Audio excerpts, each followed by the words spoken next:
Good evening class. मैं आपका स्वागत करता हूं यूट्यूब चैनल जीपी क्लासेस में। और आज की क्लास में हमसे दोबारा से मैं आपके सामने आ चुका हूं सॉफ्ट स्किल को लेकर। ठीक है, लेवल 1 हमारा कंप्लीट हो चुका है। इससे पहले मैंने वीसीएस के करीब 75 क्वेश्चन मैंने कंप्लीट करा दिया। आपने कहा था सर वीसीएस के 75 जो क्वेश्चन है भारत स्किल में इसको कंप्लीट करा दो, मैंने इसको कंप्लीट करा दिया। उसके साथ ही साथ जो भारत स्किल का जो पीडीएफ था आपका सॉफ्ट स्किल का, और साथ ही साथ उसके अंदर क्या इंक्लूड था आपका इंग्लिश कम्युनिकेशन। तो इसका भी मैंने आपको स्टार्ट कर दिया है। पहला लेवल इसका भी कंप्लीट हो चुका है और पहले लेवल में करीब आपके 50 क्वेश्चन थे, यानी कि 50 क्वेश्चन थे जिसको हमने कवर कर लिया 2 क्लास में। और आज क्लास में आपको लेवल 2 के करीब 25 क्वेश्चन कराऊंगा।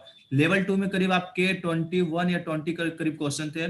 4-5 क्वेश्चन मैंने अलग से इंक्लूड किया है मैंने। और इसके अलावा लास्ट में 25 क्वेश्चन कराने के बाद मैं 5 क्वेश्चन का टेस्ट लूंगा, जो आपके लिए बहुत ही मजेदार क्वेश्चन है, बहुत ही इंटरेस्टिंग क्वेश्चन है और आपको वाकई मजा आने वाला है। यानी कि आज की क्लास आपके लिए सुपर से ऊपर है। सुपर से ऊपर इसलिए मैं कह रहा हूं क्योंकि सारे ऑप्शन मैंने ऊपर नीचे चेंज कर दिया है। जो पहले रट्टा मार के आ रहे थे ना, इसका ए होगा, इसका डी होगा, इसका ए होगा, डी होगा, पर आज क्लास में ऐसा कुछ नहीं होने वाला। ठीक है, सारे ऑप्शन आपके ऊपर नीचे मिलेंगे। तो इसी के साथ क्लास को स्टार्ट करते हैं। पहला क्वेश्चन आपके सामने स्क्रीन पे आ चुका है और आपको क्या करना है, कुछ नहीं करना, आपको रीड करना और सही जवाब आपको देना। चलो फिर क्लास को स्टार्ट करते हैं। जैसे कि आपको स्क्रीन पे क्या दिखाई दे रहा, लेवल 2, यानी कि आज की क्लास में हम लेवल 2 को डिस्कस करने वाले हैं।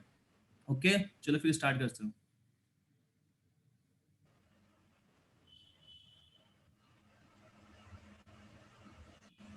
So question number 1, there are dash part of speech. Option number 1, 2, option number 2, 5, option number 3, 6 and option number 4, 8. So अभी यहाँ पे आपको बताना है कि part of speech कितने हैं।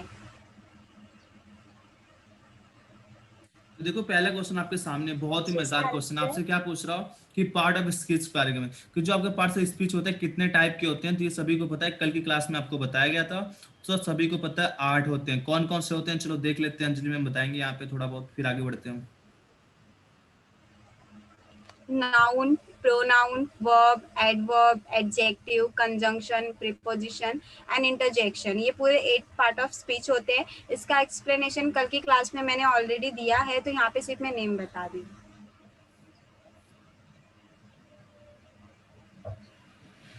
हाँ ठीक है। सो यहाँ पे फर्स्ट देखो नाउन दिया हुआ है। नाउन क्या है, name, noun name, person, place, thing और आइडिया। अभी नाउन क्या होता है कि आपको कोई नेम रहेगा, पर्सन का हो सकता है, प्लेस का हो सकता है, किसी आइडियाज एंड ऑल का हो सकता है। यहाँ पे example dog, cat, horse, student, teacher, apple, Mary, या फिर कोई भी नेम आप ले सकते हो, किसी का भी, मेरा नेम, आपका नेम, ये सारे लोगों का नेम ले सकते हो। वो सारी चीजें किसके अंडर में आती है, नाउन के अंडर में आती है। देन नेक्स्ट क्या होता है, प्रोनाउन होता है। तो pronoun replace the name of a person, place, thing और आइडिया इन अ सेंटेंस। तो हम लोग प्रोनाउन की यूज करते हैं कि नाउन है, नाउन से सेंटेंस अगर फ्रेम करें तो अवॉइड द रिपीटेशन। अगर कोई भी चीज है उसको कंटिन्यू आप उसी चीज का नाम लेते जा रहे हो, तो यहाँ पे हम लोग क्या करते हैं, प्रोनाउन यूज करते हैं, ही, शी, इट, वी, दे, ये सारी चीजें। देन नेक्स्ट क्या होता है, वर्ब। वर्ब का मतलब क्या होता है, वर्ब मतलब एक्शन होता है। बस आपको याद क्या करना है, वर्ब मतलब एक्शन होता है। तो एक्शन कुछ भी हो सकता है, वॉक, सी, लुक, सिंग, रियलाइज, सिट, लिसन, ये सारी चीजें। देन नेक्स्ट क्या होता है, एडवर्ब। एडवर्ब क्या होता है, जो वर्ब को मॉडिफाई करता है। मॉडिफाई करना मतलब someone is speaking loudly, someone is speaking very swiftly. तो लाउडली क्या हो गया, वो एडवर्ब हो गया, वो बता रहा है आपको कि आप लाउडली बोल रहे हो या बहुत ही प्यार से बोल रहे हो। देन नेक्स्ट क्या होता है, adjective. An adjective describes a noun और प्रोनाउन। सो अभी एडजेक्टिव क्या होता है, जो भी आपका नाउन या प्रोनाउन है उसको डिस्क्राइब करता है, मॉडिफाई करता है या क्वालिफाई करता है। सपोज समवन इज वोर द रेड कलर का गाउन, या तो वहाँ पे क्या बता रहे हैं, रेड कलर का गाउन उन्होंने पहना हुआ है। या फिर रोजेस आर रेड, तो रोजेस कैसे है, रेड कलर के, तो वो कैसे रोजेस का क्वालिफाई कर रहा है रोजेस को कि वो रेड कलर का, या टॉल, फैट, ये सारी चीजें कैसी किसी की क्वालिटीज बता रहा है। ओके, देन नेक्स्ट क्या होता है, प्रीपोजिशन। प्रीपोजिशन मतलब क्या होता है, preposition is used before a noun, pronoun और gerund to show place, time, direction in a sentence. अभी प्रीपोजिशन हम लोग क्यों यूज करते हैं, जब भी हमारा कोई भी सेंटेंस है ना, वो स्टार्ट किससे होता है, प्रीपोजिशन से स्टार्ट होता है। या फिर जो भी हम लोग सेंटेंस के बीच में कोई रिलेशन दिखाते हैं, suppose you will meet me at my home, at हो गया या इन हो गया, I am working in my room या I am working in my car and all, ये सब हो गया इन ऑन। तो ये सारी चीजें कैसे प्रीपोजिशन हो गई, जो चीजों में ना रिलेशन दिखाता है, तो उसे हम लोग प्रीपोजिशन बोलते हैं। देन नेक्स्ट क्या होता है, कंजंक्शन। कंजंक्शन हम लोग किस लिए यूज कर सकते हैं, जब भी कोई सेंटेंस हम फ्रेम करते हैं तो उसको ज्वाइनिंग करने के लिए, जैसे एंड हो गया। एंड हम लोग क्यों यूज करते हैं, राम एंड श्याम, तो वो कैसे राम और श्याम को कैसे ज्वाइन कर रहा है, तो इसलिए कंजंक्शन यूज करते हैं। उसके एग्जांपल क्या है, बिकॉज है, सिंस है, और so, until, but etcetera all. Then last क्या होता है, इंटरजंक्शन होता है। इंटरजेक्शन क्या होता है कि आपको मैंने कल बताया था व्हाट्सएप इमेजेस, जो आपको सडन फीलिंग रिएक्शन होता है उसे हम लोग क्या बोलते हैं, इंटरजेक्शन बोलते हैं। तो इंटरजेक्शन में क्या है, वेल, आहा, ब्रावो, हुर्रे, तो बोलते हैं हिप हिप हुर्रे, ऐसे स्कूल में बोला जाता है। देन ये आई एम हैप्पी ऐसा बोलते हैं। एंड कुछ अच्छा देखा तो बोला वाओ, वंडरफुल, इट्स अमेजिंग। तो ये सब किसके एग्जाम्पल हो गए, इंटरजेक्शन के एग्जाम्पल हो गए। ठीक, तो यहाँ पे आप क्लियर हो गया होगा। देखो यहाँ पे क्या चीज है, आपको यहाँ पे क्या पूछा गया, जो पार्ट स्पीच होते हैं कितने टाइप के होते हैं, तो आपको पता चल गया ए टाइप के होते हैं। मैं थोड़ा सा बता दूं, देखो यहाँ पे नाउन है, नाउन का मतलब कि आपका नाम हो गया, ये नाउन हो गया। इसके जगह हमने नाम की जगह क्या किया, कुछ ऐसे वर्ड यूज किया जो आपके नाउन की जगह यूज किया, इसे हम बोलते हैं प्रोनाउन। प्रोनाउन क्या होता है, जैसे आपका राम है तो वहां पर हमने ही यूज कर लिया, सीता है तो हमने क्या बोल दिया वहां पे, हमने बोल दिया सी बोल दिया। यानी मैं ये बोल सकता हूँ, नाउन को जो आपका डिस्क्राइब करेगा उसे हम प्रोनाउन कहेंगे। इतना कंफर्म हो गया। तीसरा क्या, वर्ब। आपको वर्ब पता है, जब सेंटेंस बनाते हो तो वर्ब वगैरह यूज करते हो। अब यहाँ पे बनता है आपका एडवर्ब। क्या होता है, जो आपके वर्ब को क्या, आपके वर्ब को क्या करता है, डिस्क्राइब करता है, उसको एक तरह से, उसको एक तरह से डिस्क्राइब करता है, तो आपका एडवर्ब है। देखो नाउन को कौन डिस्क्राइब करता है, प्रोनाउन। वर्ब को कौन डिस्क्राइब करता है, तो एडवर्ब। और आपका एडजेक्टिव क्या होता है भाई, ठीक है, एडजेक्टिव क्या होता है, तो एडजेक्टिव बताया गया था क्या होता है, जो आपके वर्ब को, यहाँ पे देखो एडजेक्टिव क्या होता है, जो आपके नाउन और प्रोनाउन दोनों को डिस्क्राइब करता है। समझते जाओ एक एक बात है, ठीक है। प्रोनाउन किसको डिस्क्राइब करेगा, नाउन को, और एडवर्ब किसको करेगा, आपके वर्ब को करेगा। और एडजेक्टिव आपके नाउन और आपके प्रोनाउन दोनों को डिस्क्राइब करेगा। ओके, कंजक्शन क्या करेगा आपका, कंजक्शन क्या करता है, दोनों को एक तरह से जोड़ने के, दो वर्ड को जोड़ने के काम करता है। क्या करता है, क्या करता है, जोड़ने के काम करता है। यानी कि सीता और राम हो गए, सीता एंड राम, इस तरह से, यानी एंड लगा दिया, जोड़ने का काम किया। प्रीपोजिशन क्या करेगा, जो आपके नाउन और प्रोनाउन से पहले यूज होता है, जैसे कि क्या हो जाएगा आपका, ऑन आ गया, ठीक है, बिफोर आ गया, आफ्टर आ गया, इस तरह से जो आपके वर्ड होते हैं आपके प्रीपोजिशन में आ जाते हैं। तो मुझे लग नहीं रहा किसी को दिक्कत है यहाँ पे। एक एक पार्ट हमने यहाँ पे क्लियर कर दिया। चलो आगे देखते हैं, अगला क्वेश्चन क्या है आपके लिए।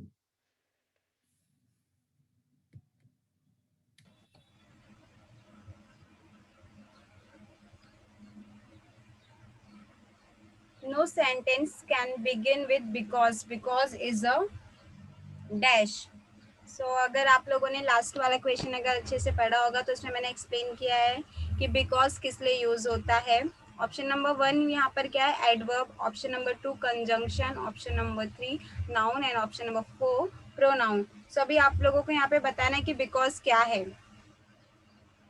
सो अभी एडवर्ब अगर आप देख रहे हो तो एडवर्ब क्या होता है, जो वर्ब को मॉडिफाई कर रहा है। तो मॉडिफाई करने में मैंने टॉल, शॉर्ट, ये सब ऐसा कुछ बताया था, वो सारी चीजें। देन नाउन मतलब प्लेस, थिंग, आइडिया, ये हो सकता है। एंड प्रोनाउन जो उसकी जगह ले रहा है। देन बाय कंजंक्शन क्या होता है, जो कंजंक्शन हम लोग, जो भी आपका सेंटेंस रहता है उसके लिए एक रीजन देते रहता है कि हाँ बिकॉज इसलिए कंजंक्शन हम लोग यूज करें, या जोड़ने के लिए, या हम लोग कोई भी सेंटेंस उसको कंप्लीट करने के लिए क्या यूज करते हैं, कंजंक्शन यूज करते हैं। मैंने एंड बताया था और बिकॉज बताया था, ये सारी चीजें किस में आती है, कंजंक्शन के, ये सारे एग्जाम्पल हैं। सो यहाँ पे आपको बिकॉज कहाँ पे यूज होने वाला है, कंजंक्शन। तो यहाँ पे आपको क्लियर हो गया। देखो इसको नीचे चलते, पीछे वाले क्वेश्चन में चलते हैं, ठीक है। पीछे वाले क्वेश्चन में चलते हैं और देखते हैं यहाँ पे क्या रहा है। यहाँ पे देखो ये बिकॉज कहाँ पे आया आपका, देखो आप ही जवाब दोगे, मैं कुछ नहीं कहने वाला हूँ। यहाँ पे देखो बिकॉज आ गया आपका। ये बिकॉज आपका कहाँ पे आया भाई, कौन से वाले लेवल में आया, कंजक्शन में आया ना आपका, तो इसका सही जवाब क्या हो जाएगा, कंजक्शन हो गया। बिल्कुल सही है। देखो नाउन क्या है, अगर किसी का नाम हो गया, ठीक है, कैट हो गया, बिल्ली, कुछ आपका नाम हो गया, नाउन हो गया। प्रोनाउन क्या है, जो आपके उसके जगह आपने यूज किया, जैसे ही, सी, ईट आ गया, सब उसके जगह हो गया।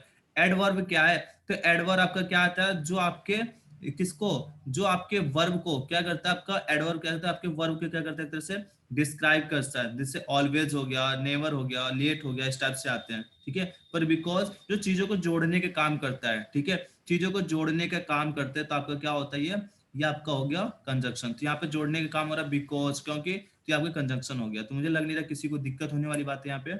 अगला क्वेश्चन देख लेते हैं फटाफट।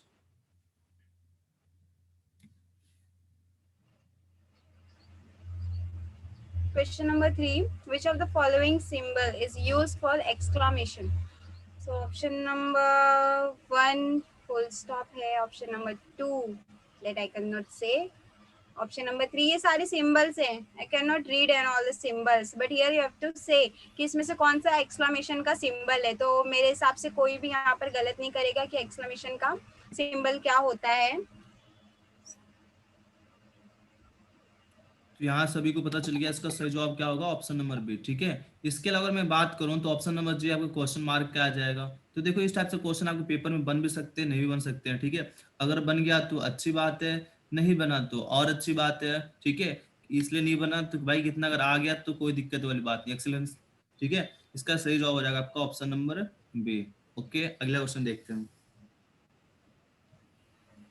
Question number 4. A pronoun is usually substituted for a specific noun which is called its dash. Option number 1 antecedent, option number 2 precedent, option number 3 superseding, and option number 4 none of these.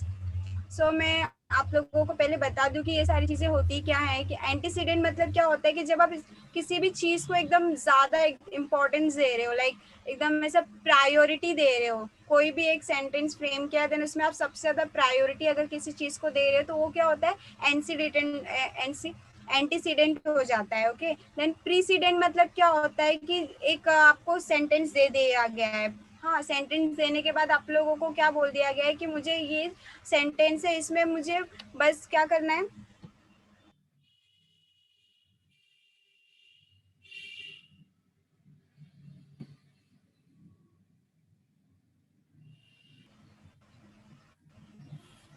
एक sentence दिया रहता है. Sentence में क्या रहेगा कि आपको किसी चीज का एग्जाम्पल दिया रहेगा कि वो इन चीजों के लिए बहुत ही बेस्ट एग्जाम्पल है. तो प्रीसीडेंट क्या होता है, एक एग्जाम्पल होता है, किसी चीज को लेकर एक मिसाल होता है. हर किसी का एक आइडियल होता है, तो वो आइडियल किसके थ्रू होता है, वो किसका एग्जाम्पल हो गया, प्रीसीडेंट का एग्जाम्पल हो गया. एंड सुपरसीडिंग मतलब क्या होता है कि जब हम लोग किसी चीज को रिमूव करते हैं या रिप्लेस करते हैं, कोई भी एक चीज है, मैं मतलब आप कहीं पे बैठे होंगे, एक सेंटेंस में से लिखा होगा, देन आपको वो चीज को रिमूव करना है, तो वहां पर हम लोग क्या यूज करते हैं, सुपरसीडिंग यूज करते हैं. सो अभी मैंने यहाँ पे आपको बताया कि जब हम लोग किसी चीज को प्रायोरिटी देते हैं, स्पेसिफिकली किसी चीज को बताते हैं, तो वो क्या होता है, एंटीसीडेंट होता है. तो यहाँ पे आंसर क्या होगा, एंटीसीडेंट. एंड आपको कंफ्यूज नहीं होना है कि प्रीसीडेंट और एंटीसीडेंट में क्या है. प्रीसीडेंट मतलब हम लोग को एग्जांपल देना है किसी भी चीज का, एंड एंटीसीडेंट मतलब क्या होगा कि किसी चीज को प्रायोरिटी देना है, या पहले का फॉर्मेट जैसा कुछ हो गया, या फॉरन जैसा हो गया. ओके. तो यहाँ पे आपको कंफ्यूज नहीं होना है प्रीसीडेंट एंड एंटीसीडेंट में. तो यहाँ पे क्लियर हो गया होगा सभी को. ठीक है. देखो अगर देखो क्या होता है ना, जैसे कि अगर नॉलेज के बारे में बात करें, 3 टाइप के हो गए हमारे, मस्ट नो, शुड नो और कुड नो. तो इस टाइप से अगर मस्ट नो यानी कि किसी चीज को अगर एक तरह से आपने बोल दिया बिल्कुल आपके लिए स्पेशल चीज है, ठीक है, स्पेसिफिक है, तो आपका क्या हो जाएगा, तो आपका ये हो जाएगा एंटीसेडेंट हो जाएगा इसका. और जो आपका एक तरह से नॉर्मल एग्जांपल वगैरह दे रहे हो तो समझ गए होंगे आप यहाँ पे. ठीक है. अगला क्वेश्चन देखें और आगे बढ़े. चलो देख ही लेते हैं अगला क्वेश्चन. और ये जो क्वेश्चन है मैंने आपको स्टार्टिंग में बताया था. ठीक है.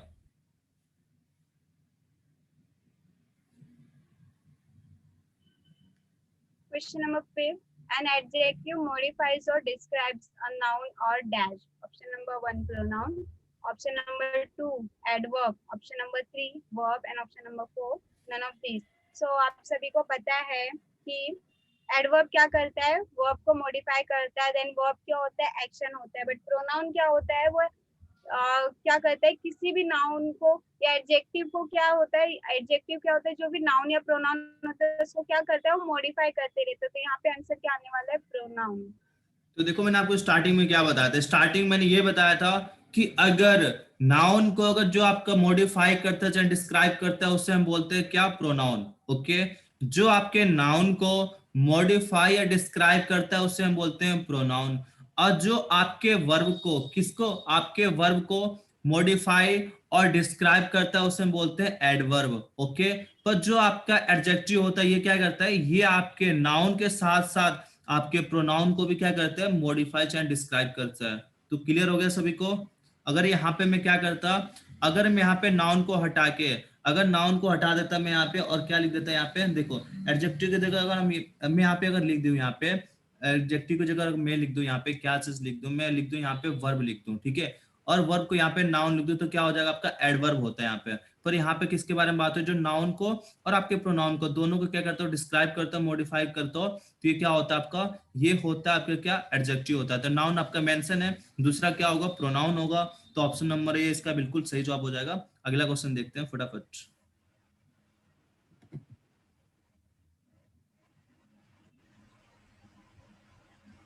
Question number 6. SWOT, SWOT stand for. Option number 1, strength, weakness, opportunities and threats. Option number 2, strength, weakness, opportunities and troubles. Option number 3, strength, weakness, opportunities and tensions. And option number 4, none of these. So अभी आपको यहाँ पर SWOT का जो full form बताना है, and सभी को पता है कि उसका फुल फॉर्म क्या है, strength, weakness, opportunities and threats. तो देखो यहाँ पे तो गलती नहीं करना है, क्योंकि आपको मैं कई बार बता चुका हूँ, इसका क्या हो जाएगा, स्ट्रेंथ, वीकनेस, अपॉर्चुनिटी और थ्रेट्स। ओके, देखो जो स्टार्टिंग के दो वर्ड है आपके स्ट्रेंथ और वीकनेस, ये क्या होते हैं, तो जो आपकी स्ट्रेंथ और वीकनेस है ये आपका इंटरनल होता है। क्या होता है, इंटरनल होता है। हर किसी को पता है, आपको, चाहे मुझे, चाहे इंस्टीट्यूट हो, चाहे कंपनी हो, चाहे बिजनेसमैन, हर किसी को उसकी स्ट्रेंथ और वीकनेस उसको पता होता है। ठीक है, तो ये क्या हो गया, दोनों आपके इंटरनल हो गया, यानी कि ये आपका अंदरूनी हो गया। ओके, क्या हो गया, इंटरनल हो गया, यानी कि स्ट्रेंथ और वीकनेस ये बाहर से नहीं आती, ये आपके अंदर है।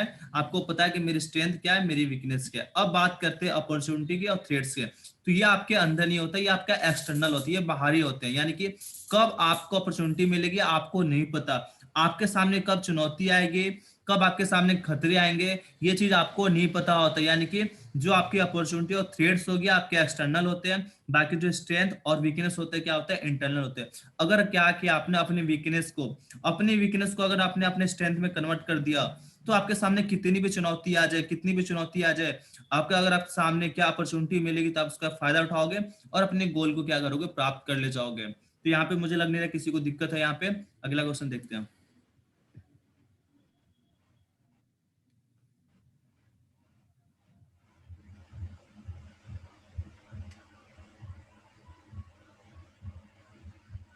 Question number 7. Adult personality traits are believed to have a basis in infant dash. Option number, जो भी यहाँ पर दिया होगा sequence, action, language, temperament and none of these. So अभी आप लोगों को क्या बोला जाता है कि जो भी हम लोग का एडल्ट पर्सनैलिटी है, वो जो भी हम लोग की क्वालिटीज एडल्ट पर्सनैलिटी की, वो किसके थ्रू आ जाती है, हम लोग के कौन से बेस पे आती है, इन्फेंट मतलब हम लोग जो बच्चे रहते हैं उसके बेस पर आती है। तो बचपन में हम लोगों ने कोई एक्शन सीखा है, उसके थ्रू अगर हम लोग का एडल्ट पर्सनैलिटी डिस्क्राइब होता है या क्वालिफाइड होता है क्या, या लैंग्वेज जो हम लोग के मम्मी पापा ने या हमने खुद से कोई भी चीज़ें बोलने या बात करने का तरीका सीखा है, उसकी वजह से हमारा एडल्ट पर्सनैलिटी डिस्क्राइब होता है। या टेम्परामेंट मतलब क्या होता है, आपका बिहेवियर, आपका नेचर, जो आपका नेचर कैसा है। जैसा आप बचपन में बहुत ही ज़्यादा, कुछ लोग होते हैं बहुत शांत होते हैं, कुछ लोग बहुत नॉटी होते हैं, कुछ लोग अलग, सबके अलग अलग टेम्परामेंट्स होते हैं, सबका अलग अलग नेचर होता है, कुछ लोग बहुत ऑनेस्टी होते हैं। तो ये सारे कैसे हो गए, आपके टेम्परामेंट से सारे नेचर हो गए आपके। तो आपका यहाँ पे क्या बोला गया, एडल्ट पर्सनैलिटी ट्रेट्स। जो भी आपका एडल्ट पर्सनैलिटी ट्रेट है वो किस बात को लेकर बोला जाता है, किस बात को लेकर आपके माना जाता है, आपके जो आप बचपन में थे उस बेस को लेकर। तो यहाँ पे टेम्परामेंट आंसर इसलिए आएगा बिकॉज आपने बचपन में जो भी आपका नेचर है, आपका नेचर कैसा आप बचपन से डिसाइड होता है। एक्शन, लैंग्वेज तो आप ना फिर भी एक टाइम पे आकर सीख लेंगे, बट टेम्परामेंट बचपन से मम्मी पापा हम लोगों को एक बहुत अच्छी पॉलिसी सिखाते हैं, honesty is the best policy, ये सारी चीज़ें। तो वो कैसा आपका नेचर हो गया कि आप ऑनेस्ट हो। या पेट्रोटिज्म हो तो फिर आप पेट्रोट्रिक हो, तो वो कैसा बचपन से आ जाता है अपने मन से। तो वो सारी चीजें कैसे होती है, टेम्परामेंट में होती है। आंसर यहाँ पे क्या है, टेम्परामेंट। तो यहाँ पे सभी को क्लियर हो गया होगा, इसका सही जवाब क्या हो जाएगा, ऑप्शन नंबर सी। ठीक है, तो सभी को दिक्कत यहाँ पे किसी को है, यानी कि टेम्परामेंट मतलब क्या हो गया कि आपका एक तरह से जो करेक्टर है, ठीक है, जो आपका पर्सनल जो करेक्टर है, ये चीज आपका टेम्परामेंट में आता है कि स्टार्टिंग में आपका करेक्टर क्या था, आपका बिहेवियर क्या था।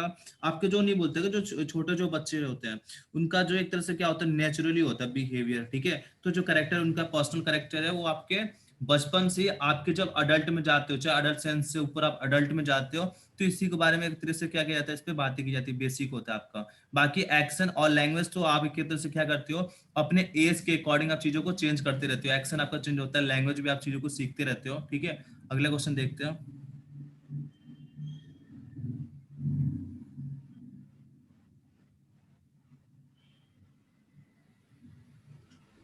Question number 8. Offices should use dash design furniture to help workers maintain good body posture. Option number 1 ergonomic. Option number 2 externally. Option number 3 ergonomic. And option number 4 none of these. सो अभी आप लोगों को यहाँ पे बताना है कि जो भी हमारा ऑफिस होता है उन सब का जो फर्नीचर डिज़ाइन किया जाता है वो क्यों डिज़ाइन किया जाता है कि आपके जो भी वर्कर्स रहें उन सब लोग कैसे अच्छे से एक पोस्चर में रहें. सपोज एक ऑफिस है, वहाँ पर कोई फर्नीचर नहीं है और आप लोगों को पीसी पे काम करना है, तो आप डेस्कटॉप भी नीचे, पूरा डेस्कटॉप नीचे रखे हुए, मॉनिटर नीचे रखे हुए, देन आप क्या कर रहे हो, काम कर रहे हो, तो वो कैसा बहुत ऑड हो जा रहा है. या फिर मतलब आप लोगों को बहुत प्रॉब्लम्स हो सकती है, सारे वायर्स अगर यहाँ वहाँ है. तो यहाँ पे क्या आंसर आने वाला है, एर्गोनॉमिक. तो एर्गोनॉमिक का मतलब क्या होता है कि जो भी फर्नीचर होता है, जो भी इंटीरियर होता है, जो आपकी कोजी के लिए बना हो, कोजी मतलब जो आपके कंफर्ट के लिए बना हो, उसे क्या बोलते हैं, एर्गोनॉमिक. आपका जो भी वर्किंग एनवायरनमेंट का फर्नीचर है, आपकी कोजी कंफर्ट के लिए बना हो, उसे क्या बोलते हैं, एर्गोनॉमिक. तो यहाँ पे सभी को यहाँ पे क्लियर हो गया होगा. ठीक है, सभी को यहाँ पे क्लियर हो गया. देखो आपके जो फर्नीचर वगैरह होते हैं तो आपके लिए ऐसे डिजाइन किया जाता है जो आपके कंफर्ट, आपके लिए मतलब आरामदायक हो, तो उसी चीज को हम आर्गोनोमिक के नाम से भी जानते हैं. ठीक है, यहाँ पे क्लियर हो गया. देखो नाम आपके चेंज मिलेंगे. अगर आपको लैंग्वेज एक बार समझ में आ गई ना, पूछना क्या चाह रहा, तो आप गलती नहीं करोगे. ठीक है, आप गलती नहीं करोगे. अगला क्वेश्चन देखते हैं आपका. बहुत ही सिंपल क्वेश्चन है और बहुत ही, अगला क्वेश्चन देखते हैं. ठीक है, Question number 9. During interviews, the interviewee should. Option number 1 make eye contact with the interviewer. Option number 2 be neat and clean. Option number 3 be punctual and reach before time. Option number 4 all of these. So अभी आप question number 9. So अभी यहाँ पे option 1 क्या था, make eye contact with interviewer. Option number 2 be neat and clean. Option number 3 be punctual and reach before time. Option number 4 all of this. So अभी आप लोगों को यहाँ पे क्या बताना है कि इंटरव्यूज में इंटरव्यूवी को कैसा होना चाहिए. ओके, तो make eye contact with the interviewer. आपको जो भी आपका इंटरव्यू ले रहा है उसके साथ आपको कॉन्फिडेंटली आई कॉन्टेक्ट मेंटेन करना है. उसके आगे आपको नर्वस फील नहीं करवाना है. ऐसा होना चाहिए. अगर आप नर्वस फील करेंगे तो उसे लगेगा कि आपके साथ कंफर्ट नहीं है, तो ये आगे जाके कंपनी के साथ कैसे कंफर्ट रहेंगे. Then be neat and clean. ये आपके हाइजीन में आ गया कि आप एकदम नीट एंड क्लीन होने चाहिए, आपका ड्रेसअप अच्छा होना चाहिए, वो सारी चीजें. Then be punctual and reach before the time. ये सारी मोरल क्वालिटीज होती हैं कि आपको पंक्चुअल होना है, आपको टाइम पे आना है. समय जो भी वहाँ पे दिया रहेगा उससे 15 मिनट पहले आना है. पर इसका मतलब ये नहीं पहले रीच बिफोर टाइम तो आप आधा एक घंटा पहले ही आ जाए और सामने वाले को फील कराए कि आपको ना जॉब की बहुत ही ज्यादा जरूरत है, आप बहुत बड़े वाले जॉब सीकर है. तो रीच बिफोर टाइम मतलब थोड़े टाइम पहले, 15-20 मिनट पहले आ जाना है. तो यहाँ पे ये सारी चीजें बहुत ही ज्यादा जरूरी है एक इंटरव्यू के लिए. तो यहाँ पे आंसर क्या आएगा, ऑल ऑफ दीज. तो ये जो क्वेश्चन है बहुत ही मजेदार क्वेश्चन है और मुझे नहीं पता, मुझे नहीं लग रहा है कोई इसको गलती करेगा. देखो बहुत सिंपल है, बहुत ही सिंपल है. कि देखो क्या चीज होता है जब इंटरव्यू देने जाते हो, इंटरव्यू आपको जैसे कि काउंसलर और काउंसलिंग, जो काउंसलिंग होता है 2 शब्दों से मिलकर बना होता है, काउंसलर प्लस काउंसलिंग. ऐसे जो आपका इंटरव्यू होता है ये भी आपका 2 पर्सन से मिलकर बनना होता है. एक होता है आपका इंटरव्यूअर और एक होता है आपका इंटरव्यूई. ठीक है, जो आपका इंटरव्यू लेता है उसे बोलते हैं इंटरव्यूअर, और जो इंटरव्यू देने जाता है जैसे काउंसलिंग होता है ना, वैसे आपका यहाँ पे क्या होता है, इंटरव्यू होता है आपका. ठीक है, यहाँ पे सिंपल है बिल्कुल. पहला क्या आपका कि आपको आई कांटेक्ट बना के रखना है वहां पे. ऐसे नहीं आप उसे घूरना नहीं है. आपके आई कांटेक्ट जो है आपका, उसको क्या करना है, आपको एक तरह से प्रॉपर मेंटेन करके रखना है. ठीक है, आई कांटेक्ट जो है आपका उसको प्रॉपर मेंटेन करके रखना है. ऐसे नहीं आपको घूरते चले गए, तो ऐसे भी आपको नहीं करना है. उसके बाद आपके जो क्या है, आपके पंचुअल ना टाइम के अकॉर्डिंग. ऐसा नहीं है कि आपको बुलाया गया 9 बजे और आप पूरे 9 बजे ही जा रहे हो, 9:05 पे जा रहे हो. देखो टाइम का मतलब ये नहीं कि पूरे टाइम पे भी जाना. हमें टॉलरेंस मान के चलना होता है. ठीक है, 10% टॉलरेंस लेके चलते हैं, यानी कि 10% हमें पहले 10%, यानी कि कुछ टाइम पहले हमें पहुंचना है. ऐसे नहीं कि हम पूरा एग्जैक्ट टाइम पे जा रहे थे, ऐसा भी नहीं होना चाहिए. पंचुअल का मतलब ये नहीं है कि हमें बिल्कुल टाइम के साथ जाना चाहिए, ऐसा नहीं होता. देखो हर चीज को पता है कि हर चीज, कोई भी वस्तु हो आइडियल नहीं हो सकता. हम बोलते हैं ये आइडियल है, पर ऐसे दुनिया में ऐसा कुछ भी नहीं है जो आपका आइडियल हो. हर किसी के अंदर कुछ ना कुछ कमियां होती है. तो पंचुअल का मतलब ये नहीं बिल्कुल टाइम टू टाइम, हल्का फुल्का जो टॉलरेंस होता है तो आपके उसके आसपास पहुंचना ही पहुंचना है. तो मुझे लग नहीं रहा किसी को यहाँ पे दिक्कत होने वाली बात है. अगला क्वेश्चन देखते हैं, इसका हो जाएगा आपका ऑल ऑफ दिस. अगला क्वेश्चन देखते हैं, और ये जो क्वेश्चन आपका बहुत ही एक तरह से मजेदार क्वेश्चन है. ठीक है,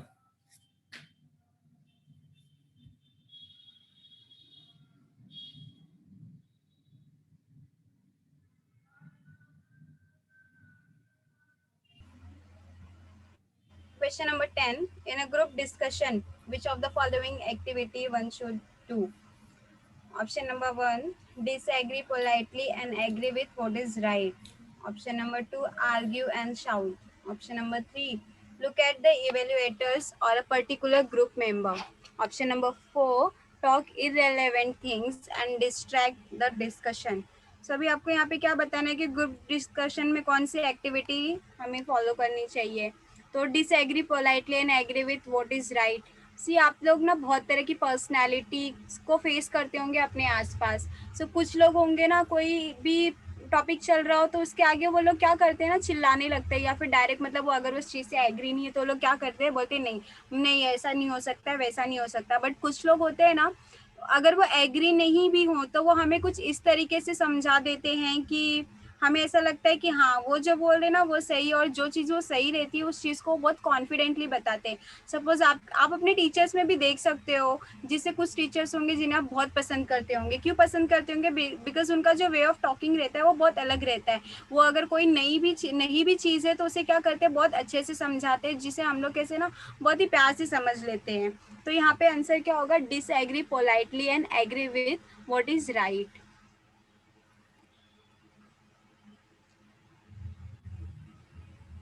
Question number 11. In a group discussion among students is being organized to see and evaluate their option number 1 communication skill, option number 2 listening skills, and option number 3 thinking skill, and option number 4 all of these. So अभी आपको यहाँ पे क्या बताना है कि जब भी ग्रुप डिस्कशन हो रहा है तो अमंग स्टूडेंट्स मतलब जो भी ग्रुप रहेगा स्टूडेंट्स का उसे अमंग स्टूडेंट्स बोलते हैं. तो अभी वहाँ पे किस लिए कौन सी चीज़ें एवेल्यूएट करने के लिए की जाती है? तो कम्युनिकेशन स्किल. अगर ग्रुप डिस्कशन हो रहा है, आप लोग एक दूसरे से बहुत ही ज़्यादा कम्युनिकेट कर रहे हो, बहुत अच्छे तरीके से बात कर रहे हो, तो वहाँ पे आप लोगों की कम्युनिकेशन स्किल्स बहुत अच्छी रहेगी. जब ग्रुप डिस्कशन होता है ना तो आप लोगों को बहुत लोगों के ओपिनियंस मिलते हैं. कभी कभी आप लोगों को कुछ नया सीखने को मिलता है किसी के बातों के थ्रू या किसी की पर्सनैलिटी के थ्रू. तो वो कम्युनिकेशन स्किल्स से हम लोग की डेवलप होती है. देन नेक्स्ट क्या, लिसनिंग स्किल्स हो गया.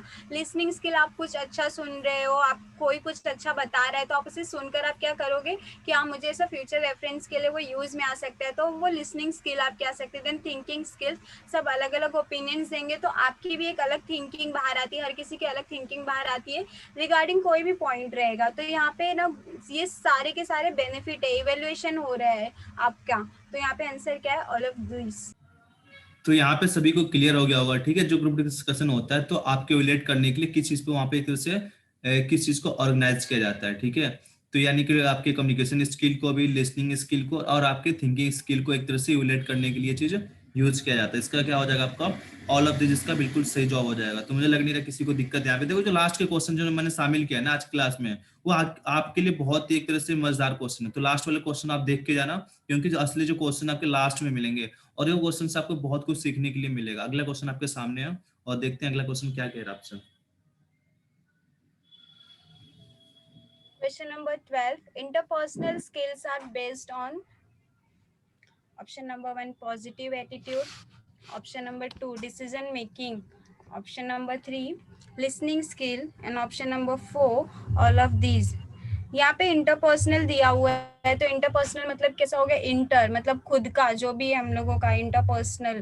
तो यहाँ पे आपको बताना है कि इंटरपर्सनल स्किल किसके बेस पर होती है. तो पॉजिटिव एटीट्यूड, आपका जो पॉजिटिव एटीट्यूड है उस बेस पर होती है. या डिसीजन मेकिंग, आप किसी भी चीज को लेकर कितने ज्यादा डिस्पाइट हो, कितना ज्यादा आप डिसीजन को लेने के लिए खुद कैपेबल हो. देन आपका लिसनिंग स्किल, आप कितनी चीज़ों को कितनी अच्छी तरीके से सुनकर कोई भी चीज़ों को पॉजिटिव लेकर डिसीजन मेक करते हो. तो यहाँ पे आंसर क्या आएगा? ऑल ऑफ दिस आएगा, बिकॉज ये तीनों चीज़ों का होना बहुत ही ज़्यादा ज़रूरी है आपकी स्किल को डेवलप करने के लिए, इवेल्युएट करने के लिए. तो यहाँ पे देखो क्लियर हो गया. देखो इंटरपर्सनल स्किल आपके लिए बहुत, जैसे सॉफ्ट स्किल है ना, तो सॉफ्ट स्किल का अगर एक मैं बात करूँ कि सॉफ्ट स्किल का सबसे बड़ा जो आपका चीज है, आपका क्या आता है? आपका इंटरपर्सनल स्किल आता है. इसके अंदर देखो क्या होता है, जो एटीट्यूड होता है हर चीज को डिसाइड करता है कि आपकी परफॉर्मेंस क्या होने वाली है. जो आपकी परफॉर्मेंस है इसका जो बेस्ट एग्जाम्पल है आपका एटीट्यूड. अगर आपका एटीट्यूड पॉजिटिव नहीं है तो जो भी काम करोगे उसके अंदर आपके क्या होगा? कहीं ना कहीं प्रॉब्लम क्रिएट होगा. अगर डिसीजन ले, अगर किसी से बात कर से डिसीजन आपको लेना है तो डिस्कशन के बाद डिसीजन मेकिंग है तो बिल्कुल बेस्ट होगा। लिसनिंग स्किल, देखो क्या होता है, हमारे पास नॉलेज तो बहुत होता है, क्या हमारे पास नॉलेज बहुत होता है, पर अगर हमारे अंदर सीखने की कला नहीं है, सीखने की बात मैं कर रहा हूँ, मैं यहाँ पे सुनने की बात कर रहा हूँ। क्या होता है, हर पर्सन दूसरे वाले के सुनना नहीं चाहता। अगर आप बातों को सुनोगे, अच्छे से अंडरस्टैंड करोगे, लिसनिंग करोगे, अगर ये चीज है तो आप आगे जा सकते हो। अगर बस आप ये चाहते हो बस मैं बोलूं बोलूं, सामने वाले की बात मैं ना सुनूं, तो भाई ये चीज नहीं है। हर किसी के बात को आपको अच्छे से सुनना है, लिसनिंग करना है। तो ये स्किल भी बहुत बड़ा आपका पर्सनल स्किल में रिक्वायरमेंट होता है। तो यहाँ पे सभी को पता चल गया, ऑल ऑफ दिस का बिल्कुल सही जवाब है। अगला क्वेश्चन जो है आपका, ये आपके लिए थोड़ा सा अजीब है, पर आपको इसको पढ़ना पड़ेगा, ठीक है। Question number 13. Don't use two words when one will do. Who said this quote about written communication? Option number 1, Winston Churchill. Option number 2, Adolf Hitler. Option number 3, Thomas Jefferson. And option number 4, Abraham Lincoln. तो अभी आपको name बताना है कि ये जो coat लिखा हुआ है, जो ये सेंटेंस लिखा हुआ है, वो किसने बताया हुआ है कम्युनिकेशन के बारे में।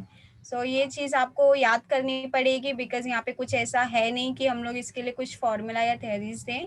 सो यहाँ पे कौन है, थॉमस जेफरसन, जिन्होंने ये कोट लिखा था, जो भी ये सेंटेंस लिखा था कि don't use two words when one will do. Okay, so आपको यहाँ पे नेम अच्छे से याद करके रखना है।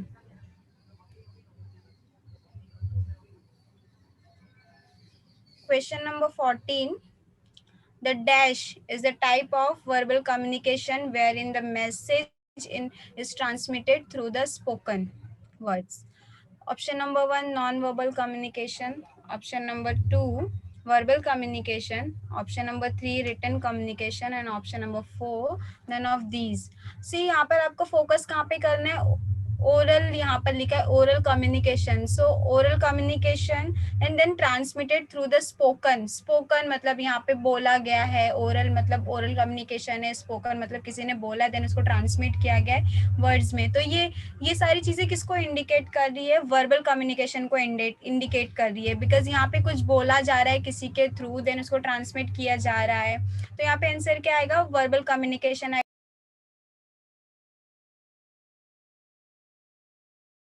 तो यहाँ पे सभी को क्लियर हो गया होगा, ठीक है। क्लियर यहाँ पे क्या कह रहा है आपसे, तो आपसे यहाँ पे क्या कह रहा है, ऑरल कम्युनिकेशन। तो आपको पता चल गया ऑरल क्या होता है, जो आपके एक तरह से बोला जाता है, जो स्पोकन होता है, ठीक है। स्पोकन यानी जो चीज आप बोल रहे हो और क्या कर रहे हो, एक तरह से वर्ड का यूज करो। यानी क्या किया, आपसे क्वेश्चन क्या पूछ रहा कि ओरल कम्युनिकेशन का नाम बताना है, ठीक है, जिसमें क्या होता है, आप चीजों को, जो शब्द है, जो आपके वर्ड्स है, इसको आप बोलते हो, अब बोल के क्या कहते हो, ट्रांसमिट करते हो, किसी मैसेज को क्या करते हो, ट्रांसमिट करते हो। तो ये किस में आता है आपका, ये आता है आपका किसमें, वर्बल कम्युनिकेशन में आएगा। किसमें आता है आपका, वर्बल कम्युनिकेशन में। इसके अलावा जो आपका नॉन वर्बल कम्युनिकेशन, इसमें क्या होता है, जो आपकी बॉडी लैंग्वेज होगी, जैसे कि जेस्चर हो गया, पोस्चर हो गया, इस टाइप से जो आता है, जिसमें आप स्पोकन वर्ड का यूज नहीं करते हो। क्या आप जिसमें स्पोकन वर्ड का यूज नहीं करते हो, हम उससे बोलते हैं नॉन वर्बल कम्युनिकेशन। यानी कि जो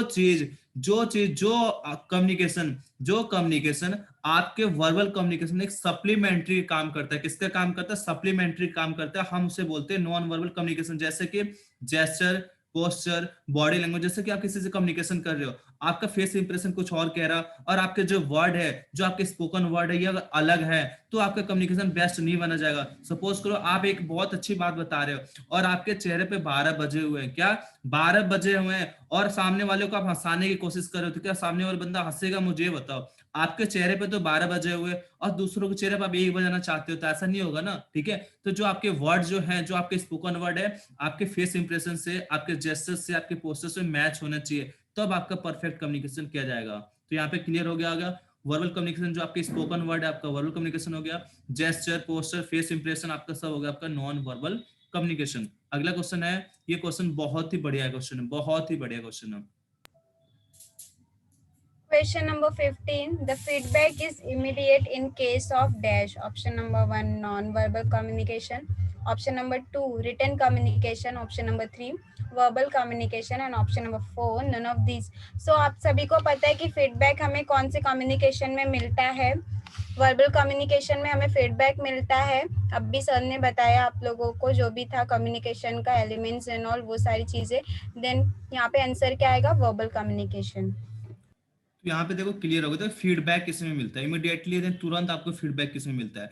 तो अगर अगर आपने क्या किया वहां पे, अगर आपने स्पोकन वर्ड का यूज करो, यानी कि जैसे कि आपका वाइबा हो रहा है, ठीक है, आपका वाइबा हो रहा, आपका इंटरव्यू हो रहा है, यानी फिर आपका एक तरह से कम्युनिकेशन हो रहा है, फेस टू फेस कम्युनिकेशन हो रहा है आपका, ठीक है। फेस टू फेस अगर आपका ओरल कम्युनिकेशन हो रहा है तो आप वहां पे फीडबैक तुरंत दे सकते हो, ठीक है। तो जो आपका ओरल कम्युनिकेशन हो गया, चाहे स्पोकन वर्ड आपका यूज हो गया, ये कहाँ पे यूज करते हो आप, ये करते हो वर्बल कम्युनिकेशन में। कहाँ पे करते हो, ये सब होता है आपका वर्बल कम्युनिकेशन में। तो मुझे लग नहीं रहा किसी को यहाँ पे दिक्कत होने वाली बात है, ठीक है। तो आपको सभी को यहाँ पे क्लियर है। ऑप्शन नंबर सी, देखो मैंने आज के पेपर में क्वेश्चन को मैंने ऊपर नीचे कर दिया है, तो आपको दिक्कत वाली वाली बात नहीं है। और ये जो क्वेश्चन है आपका लिसनिंग के, बहुत ही मजेदार क्वेश्चन है, बहुत ही मजेदार क्वेश्चन है, सभी को इसका सही जवाब देना है। Question number 16. Which of the following is the first stage of listening? Option number 1, hearing. Option number 2, remembering. Option number 3, understanding. And option number 4, responding. So अभी आपको यहाँ पे बताना है कि listening का first stage क्या है. See, यहाँ पे listening का मतलब है receiving by ear. वैसे listening two types के होते हैं, एक hearing होता है, then एक listening होता है. So hearing मतलब क्या होता है कि आप जैसे आप अभी बैठे हो कहीं पे, तो आपके बैकग्राउंड में बहुत सारी आवाज आ रही होगी, समटाइम्स फैन की आवाज आ रही होगी, या फिर आपके सराउंड की जो भी आवाज आ रही है, वो हियरिंग हो गया. बट लिसनिंग क्या होता है, लिसनिंग मतलब आप कोई भी चीज बहुत ध्यान से सुन रहे हो, एक्टिवली कोई चीज सुन रहे हो, तो उसे लिसनिंग बोलते हैं. तो यहाँ पे आपको फर्स्ट स्टेज बताना है. तो फर्स्ट स्टेज कौन सा हो गया कि कोई भी आवाज आ रही है, जस्ट आप कैसे उसको बस ऑर्गेनाइज कर रहे हैं कि हाँ ये वॉइस है, ऐसी कुछ रिकॉग्नाइज कर रहे हैं, देन वो क्या हो गया, हियरिंग हो गया. देन अगर आप एक्टिवली कोई चीज सुन रहे हो तो उससे हम लिसनिंग बोलते हैं. तो यहाँ पे आंसर क्या है, हियरिंग. तो यहाँ पे क्लियर हो गया, ठीक है। देखो सबसे पहले अगर आपका लिसनिंग हो रहा है, तो लिसनिंग का फर्स्ट स्टेज क्या हो गया आपका, देखो यहाँ पे लिसनिंग पहले मैं बताऊं आपका।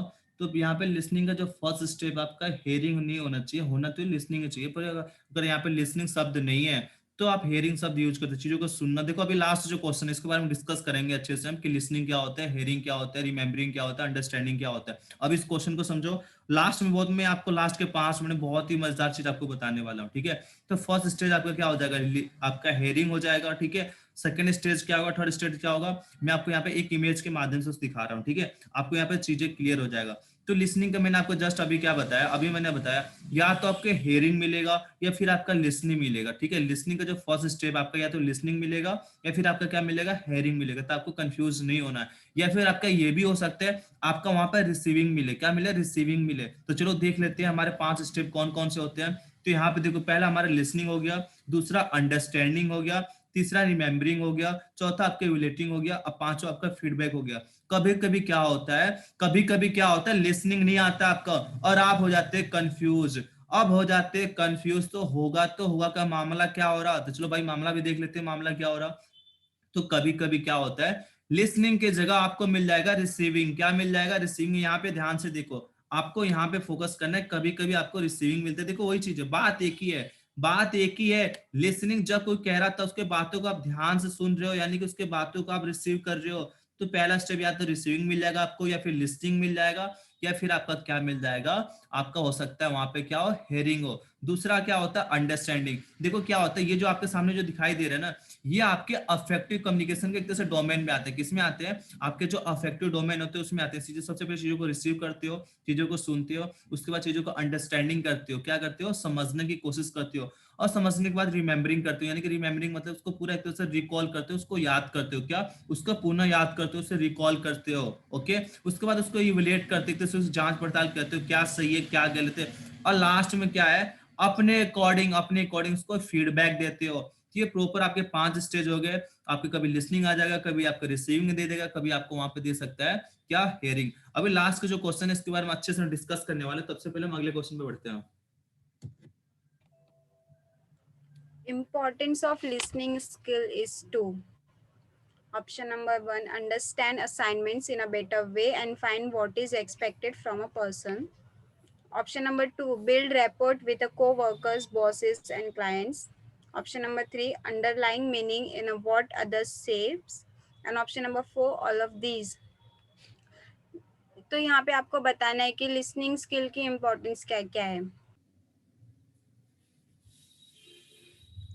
सी ऊपर हम लोगों ने जब देखा था तो मैंने आपको बताया था कि आपकी कोई एक आइडियल होगा जिसके वजह से आपको ना उसका बिहेवियर बहुत अच्छा लगेगा। अगर वो किसी भी चीज से डिसएग्री है बट वो बहुत ही पोलाइटली बोल रहा है, तो ये सब मैंने बताया था। बट वो और एग्री है तो बहुत अच्छी तरीके से बताया। तो सेम हम लोग को खुद की लिसनिंग स्किल ऐसे बिल्ड करना है।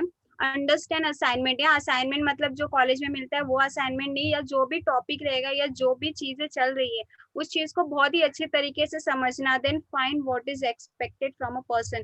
देन आपको वो चीज फाइंड आउट करनी है कि मुझे क्या करना है या क्या एक्सपेक्ट करना है। वो चीजों से खुद समझना है कि वो क्या बोलना चाहता है। देन मैं उस चीज को क्या करूँ, समझने की कोशिश करूँ बहुत अच्छे तरीके से। तो वो लिसनिंग स्किल में आएगा, क्योंकि आप खुद से ये चीजें सुन रहे हो। देन आप खुद ना इंटरप्रेट कर रहे हो वो चीजों को अपने अंदर। देन उसको एक्सप्लेन कर रहे हो। देन एक्सपेक्ट कर रहे हो कि वो क्या बोलना चाहता है, मैं उसे समझ रहा हूँ। यहाँ पे सेकंड और थर्ड आंसर इसमें लिया, build rapport with co-workers, bosses and clients. See यहाँ पे लिसनिंग स्किल का आ रहा है, पर्सनालिटी डेवलपमेंट नहीं आ रहा है। इसलिए यहाँ पर कोई भी आप बॉसेस या क्लाइंट या जो भी चीजें उन सारी चीजों के साथ रैपोर्ट ये सब बिल्ड नहीं करना। Then find underlying meaning in what others says. Underlying meaning आप क्यों किसी का ये करेंगे। अंडरलाइंग समटाइम्स कैसा वो थोड़ा नेगेटिव इम्पैक्ट देता रहता है कभी कभी। तो यहाँ पे हम लोगों को क्या करना है कि कुछ दूसरा क्या बोला है ये चीजों को दूसरा मीनिंग निकालने की कोई भी जरूरत नहीं है। बहुत ही ज्यादा डीप में मीनिंग निकालने की जरूरत नहीं है। सी यहाँ पे आंसर क्या आएगा, understand assignment in a better way. आपको बहुत अच्छे तरीके से समझने की कोशिश करना है कि सामने वाला मुझसे क्या बोल रहा है एंड क्या एक्सपेक्ट करना चाहता है। Then question number 18. Dash is defined as the process that initiates, guides and maintains goal-oriented behavior. यहाँ पर अभी आपको बताना है कि वो कौन सी चीज है जो आपको, ये आंसर हम लोगों ने पहले भी किया हुआ है। सो आप लोगों को याद रहेगा कि ये क्या चीज है, कौन सी चीज है जो आपको इनिशिएट करती है, गाइड करती है, या फिर मैं आपको बहुत ही ज्यादा ना आपके जो गोल्स है उसके लिए मेंटेन करती है। आपके बिहेवियर जो भी उन सारी चीजों के लिए बहुत अच्छे से मेंटेन करती है, वो कौन सी चीज है। एटीट्यूड, एटीट्यूड बहुत ही जल्दी चेंज हो सकता है। देन एप्टीट्यूड आपका जेनेटिक या हेरिडिटी से रिलेटेड है। बट मोटिवेशन क्या है, मोटिवेशन आपको हमेशा रेडी टू लर्न या जो भी चीज है उस चीज के लिए क्या करता है, रेडी करता है। रेडी करता है मतलब इनिशिएट करता है, गाइड कर रहा है। देन जब आप इनिशिएटेड हो, गाइडेंस हो, देन उसके बाद क्या होगा, आपका जो भी गोल है जो भी ओरिएंटेशन है उसके लिए आप क्या कर रहे हो, खुद को मेंटेन कर रहे हो। आपका बिहेवियर जैसा भी रहेगा। तो यहाँ पे आंसर क्या है, मोटिवेशन। तो आपको यहाँ पे क्लियर होगा। देखो दो तीन तीन चीज निकल के आता है आपका, ठीक है। तीन चीज आपका निकल के आता है। पहला होता है आपका क्या, नॉलेज, ठीक है। पहला होता है आपका नॉलेज, दूसरा निकल के आता है क्या, आपका स्किल, और तीसरा निकल के आता है आपका एटीट्यूड, और चौथा होता है आपका ओरिएंटेटेड, ठीक है। यानी चार चीज में क्या होगा, नॉलेज आ गया तो आपका क्या हो जाता है, वो आपका पहुंच जाता है किसमें, कॉग्निटिव पहुंच जाता है। पर आपका एक चीज आपने इमोशनल अगर आ गया, ठीक है, अगर इमोशनल है तो आप समझना एटीट्यूड के बारे में बात हो रही है। पर यहाँ पे इमोशनल एटीट्यूड के बारे में बात नहीं हो रही है। पर आपको ओरिएंटेटेड अगर आ जाएगा, ठीक है, अगर ये ओरिएंटेटेड बिहेवियर है तो आप समझना ये मोटिवेशन के बारे में बात हो रहा है। किसके बारे में बात हो रहा है, मोटिवेशन के बारे में। देखो मोटिवेशन में हमारा एटीट्यूड भी आता है, ऐसा नहीं कि मोटिवेशन में हमारा एटीट्यूड नहीं होता। क्योंकि जो हमारे फीलिंग्स है, जो हमारे इमोशनल है, ये सभी के सभी हमारा मोटिव, जो हमारा एटीट्यूड होता है, जो हमारा अफेक्टिव होता है ना, अफेक्टिव स्किल, ये भी हमारा मोटिवेशन का ही एक पार्ट होता है। पर उसके अंदर क्या होता है, नॉर्मली हम एटीट्यूड को ज्यादा कंसिडर करते हैं, मोटिवेशन उसका मेन हिस्सा हो जाता है, ठीक है। मेन हिस्सा उसका आपका मोटिवेशन हो जाता है, जो चीज आपके एक तरह से आपको गाइड करता है, आपके जो गोल्स है उसको मेंटेन करता है, और आपके बिहेवियर क्या करता है, एक तरह से चेंज करता है। ये सब हमारे किस में आता है, मोटिवेशन में आता है। तो मुझे लग रहा है किसी को दिक्कत होगी, मोटिवेशन आपका ये हो गया। एटीट्यूड क्या होता है, आपका विल पावर, यानी किसी काम को करने की जो आपकी इच्छा शक्ति होती है, हम उससे बोलते हैं एटीट्यूड। जैसे आपका इमोशनल हो गया, आपका बिहेवियर चेंज हो गया, ये चेंज आपका कंटिन्यूस चेंज होता रहता है। एटीट्यूड को हम कंप्लीटली चेंज कर सकते हैं। अगला क्या, आपका एटीट्यूड, यानी जो आपके एक तरह से आपको एक ऐसी पावर, एक ऐसा एनर्जी, एक ऐसे पावर जो आपकी तरफ से इनहेरिट हो, आपकी तरफ से आपके फैमिली मेंबर से आपको मिला हो, या फिर बोल सकते किसी नेचुरल गिफ्टेड हो, या फिर नेचुरल के द्वारा जो आपके पास पावर है क्या गिफ्टेड है, तो ये आपका किसमें आता है, आपका एप्टीट्यूड में आता है। तो मुझे लग नहीं रहा किसी भी यहाँ पे दिक्कत है। अगला क्वेश्चन जो है आपका, ये क्वेश्चन कल के क्लास में आपको कराया गया था, बहुत अच्छे से कराया गया था, और मैं चाहूंगा इसको सही जवाब दे दे। मैं इसलिए दोबारा इसलिए लेके आया हूँ क्योंकि जो क्वेश्चन ये है ना, दो तीन लास्ट के, ये आपके लिए बहुत ज्यादा इंपॉर्टेंट है, इसलिए मैं दोबारा आपके सामने क्वेश्चन लेके आया हूँ। Question number 19. There are dash major component to motivation. Option number 1 5, option number 2 4, option number 3 is 3 and option number 4 7. So अभी आपको यहाँ बताना है कि मोटिवेशन के कितने कंपोनेंट्स थे। तो आपको याद होगा कि कल हम लोगों ने एक इमेज देखा था, उसमें कुछ एपीआई जैसा कुछ था, तो वो एपीआई क्या था आप लोग फुल फॉर्म बता सकते हैं? देन आप पता चल गया एपीआई था मतलब 3 कंपोनेंट्स होते हैं। सो वो कौन कौन से थे कल ही बताया गया था। एपीआई मतलब ए मतलब एक्टिवेशन, पी मतलब रेजिस्टेंस एंड आई मतलब इंटेंसिटी। सो एक्टिवेशन मतलब क्या यहाँ पे, why do you want to get motivated, आप क्यों मोटिवेट होना चाहते हो? अगर आपको ये पता रहेगा तभी आप एक्टिव रहोगे या एक्टिवेटेड होगे खुद। Then persistence, what makes you continue to stay motivated. कल मैंने बताया था कि आप कोई भी स्किल लर्न करते हो, देन उसको आप लर्न करते रहते हो जब तक आप सीख नहीं लेते हो, आप गिव अप नहीं करते हो, दैट क्या होता है, प्रेजिस्टेंस होता है। बिकॉज वो क्या आपको एक कि what makes you continue to stay, वो आपको बताती है कि मुझे ये चीज़ क्यों सीखना है। जब तक आपने वो स्किल सीखी नहीं तब तक आप सीख रहे हो, मतलब आप कंटिन्यू करते जा रहे हो, आप मोटिवेटेड हो वो स्किल सीखने के लिए, तो प्रेसिस्टेंस होता है। Then intensity, how often are you using a motivation, आप ऑफन मतलब आप बार बार वो मोटिवेशन को कब मतलब कितनी बार मोटिवेटेड और उसको बार बार यूज करते जा रहे हो, आप कितने हाईली मोटिवेटेड हो, ये चीज़ इंटेंसिटी में आती है।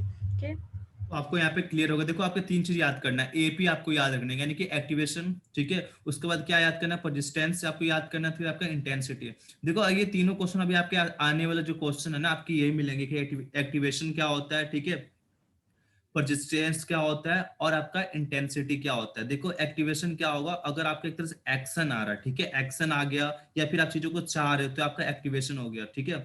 उसके बाद जो अगला आपका पी है जिससे हम क्या बोलते हैं, परसिस्टेंस बोलते हैं जिसको हम, ठीक है। इसमें क्या होता है, आप किसी आपके सामने बहुत सी प्रॉब्लम आती है, उस प्रॉब्लम के बारे में आप सोचते नहीं हो और उस प्रॉब्लम को एक तरह से फेस करते रहते हो, आप आगे बढ़ते हो कंटिन्यू। और इंटेंसिटी क्या है, उसको आप अपने क्षमता के अकॉर्डिंग, अपने अपने क्या कहते हैं पावर के अकॉर्डिंग चीजों को आप आगे बढ़ते रहते हो, कंटिन्यूस करते हो। जो अगला क्वेश्चन आपका इसी पे आधारित है, चलो देखते हैं अगला क्वेश्चन क्या है आपके लिए। Question number 20. Dash is the continued effort toward a goal even though obstacles may exist. Option number 1 intensity, option number 2 resistance, option number 3 activation and option number 4 none of these. सी अभी आपको यहाँ पे बताना है कि वो कौन सी चीज़ है जो आपको आपके गोल को लेकर ना बहुत ही ज़्यादा कंटिन्यू एफर्ट लेकर आती है, चाहे वो कितनी भी ज़्यादा प्रॉब्लम्स आए बट आपको वो प्रॉब्लम नहीं करती है, वो मैटर नहीं करती है, तो वो चीज़ कंटिन्यूड एफर्ट। उसका आंसर क्या मैंने बताया था कि इंटेंसिटी क्या होता है, आपको प्रेजिस्टेंस क्या होता है, देन एक्टिवेशन क्या होता है, ये मैंने आपको बताया था। देन प्रेजिस्टेंस में मैंने क्या बताया था कि आप वो चीज़ को कंटिन्यू लर्न करते रहते हो जब तक आप उसको सीख नहीं लेते हो, आप गिव अप नहीं करते हो, तो यहाँ पे आंसर क्या है, प्रेजिस्टेंस। तो क्लियर हो गया सभी को। यहाँ पे देखो तीनों आपके अलग अलग क्वेश्चन पूछे जा सकते हैं। इंटेंसिटी हो गया आपका, उसके बाद आपका एक्टिवेशन हो गया, फिर आपका परसिस्टेंस हो गया। ये कभी भी आपके सामने पूछे जा सकते हैं, यानी कि अगर कंटिन्यूस इस चीज में लगे हो, सीखने की चाहत है आपके अंदर उस गोल को जब तक आपको प्राप्त ना हो जाए, ठीक है, तो आपका क्या हो गया, ये हो गया आपका परसिस्टेंस हो गया। इंटेंसिटी जो चीजों को बार बार कर रहे हो, और आपका एक्टिवेशन यानी कि आप उसमें एक्शन ले रहे हो, ठीक है। तो वही नाम है आपके सामने। जो अगला क्वेश्चन है ये बहुत ही सिंपल क्वेश्चन है और बहुत ही मजेदार क्वेश्चन, इसलिए आपको शामिल यहाँ पे किया गया है, ठीक है। Dash component to motivation involves the decision to initiate a behavior such as enrolling in a psychology class. Option number 1 persistence, option number 2 intensity and option number 3 activation and option number 4 none of this. So अभी आपको यहाँ पे बताना है कि motivation component जो भी है वो मतलब कोई भी चीज़ को स्टार्ट करने के लिए बहुत ही ज़्यादा ज़रूरी है, तो वो क्या है।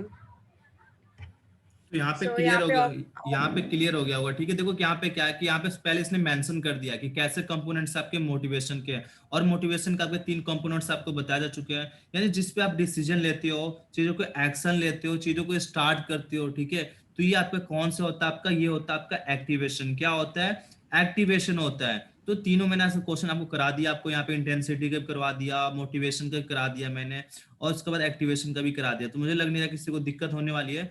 जो अगला क्वेश्चन है आपके लिए, ये क्वेश्चन आपके लिए बहुत ही मजेदार क्वेश्चन, इसलिए मैं इसको दोबारा शामिल किया हूँ। इसलिए दोबारा शामिल किया हूँ, कल की क्लास में कुछ बच्चों को डाउट हो रहा था कि सर आपका ये जो स्ट्रक्चर इंटरव्यू होता है ये क्या होता है, इसके अलावा जो आपका अनस्ट्रक्चर इंटरव्यू होता है ये क्या होता है, किसको हम डायरेक्टिव बोलते हैं, किसको हम नॉन डायरेक्टिव कहते हैं। इस क्वेश्चन को मैंने दोबारा शामिल किया आज की क्लास में, इसलिए कि जो आपका डाउट कल रह गया था, मैं चाहता हूं आपके डाउट को जड़ से हटा के कैंसिल किया जाए, वहां से हटा दिया जाए।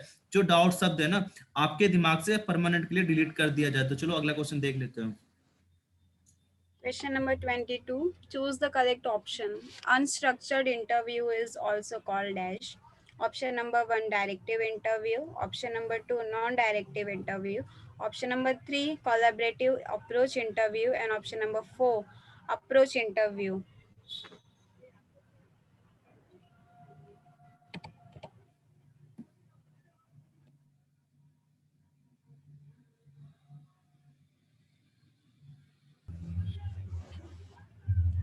अभी आपको यहाँ पे बताना है कि अनस्ट्रक्चर्ड इंटरव्यू किसे बोला जाता है.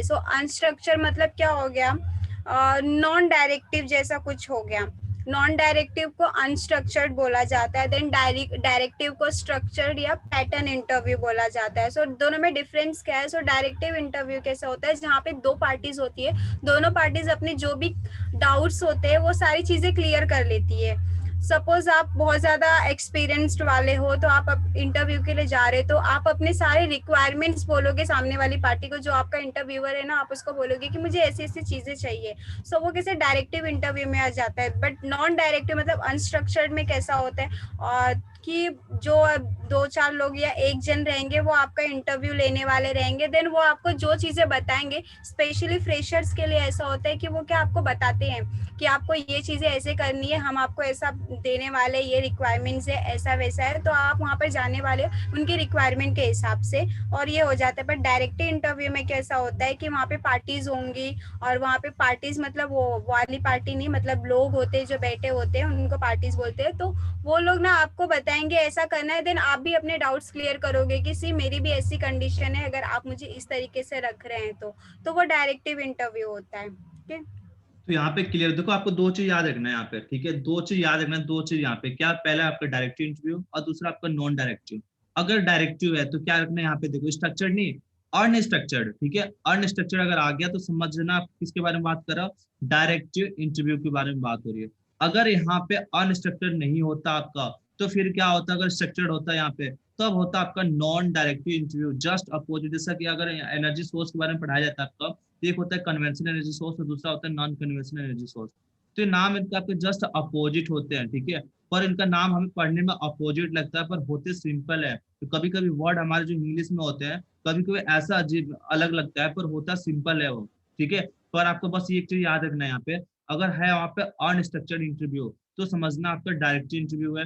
अगर आपका स्ट्रक्चर इंटरव्यू है, तो यानी कि नॉन डायरेक्ट आपका इंटरव्यू है. अगला क्वेश्चन मैंने वही शामिल किया है, ठीक है. आपको एक तरह से घबराने वाली कोई बात नहीं, अगला क्वेश्चन मैंने वही शामिल किया, इसको देख लेते हैं फटाफट. Choose the correct option. Structured interview is also called dash. Option number 1, directive interview. Option number 2, non-directive interview. And option number 3, collaborative approach interview. And option number 4, approach interview. मुझे लग अभी नहीं रहा आप लोगों मुझे लग नहीं रहा कि यहाँ पे गलती करने वाले हो, ठीक है. देखो यहाँ पे मैंने आपको स्टार्टिंग पिछले वाले क्वेश्चन बताया था, और यहाँ पे भी क्वेश्चन आ गया आपका, ठीक है. मैंने इसलिए दोनों क्वेश्चन को मैंने बैक टू बैक इसलिए रख लिया कि आपके जो सारे डाउट है मैं चाहता हूँ हमेशा के लिए क्लियर हो जाए. अब आपके सामने क्या आ गया, स्ट्रक्चर्ड इंटरव्यू आ गया आपका, यानी क्या हो जाएगा आपका नॉन डायरेक्टिव इंटरव्यू. देखो यहाँ पे अलग क्या आता है, जब आप खाना खाने के लिए जाते हैं रेस्टोरेंट वगैरह, हम आपसे अक्सर पूछते हैं कि आप वेज हो कि नॉन वेज हो, ठीक है. आप वेज हो कि नॉन वेज हो, तो हमें कंफ्यूजन होता है, ठीक है. हमें क्या कंफ्यूजन होता है, हमें कभी कभी दिमाग में ये लगता है जो वेज है, कहीं ये ऐसा तो नहीं है ये हमारा ये मांस मच्छी के बारे में बात हो रहा है, ये जो नॉन वेज है ऐसा तो नहीं है सब्जी के बारे में बात हो रहा, ठीक है. हमें पहला क्या लगता है, जैसे वेज आ गया तो हमें क्या लगता है, ऐसा नहीं मांस मच्छी है, हमें चिकन मटन के बारे में बात हो रही है. और नॉनवेज का मतलब ऐसा नहीं कि साग सब्जी वगैरह के बारे में बात हो रही है, यानी कि नाम आपके जस्ट सुनने में आपको अपोजिट लगेंगे, पर उसका जो मतलब होगा अलग ही होगा. तो वैसे आपके सामने जो स्ट्रक्चर है आपका अनस्ट्रक्चर्ड जो इंटरव्यू है, ये जस्ट आपके अपोजिट है. स्ट्रक्चर अगर इंटरव्यू आ गया तो ये समझना आपका नॉन डायरेक्टिव इंटरव्यू आ गया. अगर है आपका अनस्ट्रक्चर्ड इंटरव्यू तो हो गया आपका डायरेक्टिव इंटरव्यू. अगर याद नहीं आ रहा तो ये आपके वेज नॉन वेज याद कर लेना, ठीक है. आज का एक बहुत ही मजेदार क्वेश्चन है, बहुत ही मजेदार क्वेश्चन है, और सभी को इसको सही जवाब देना है, ठीक है. dash listening is devoted for understanding the message of a speaker as when we attend a classroom lecture. Option number 1, critical. Option number 2, comprehensive. Option number 3, empathetic. And option number 4, appreciative.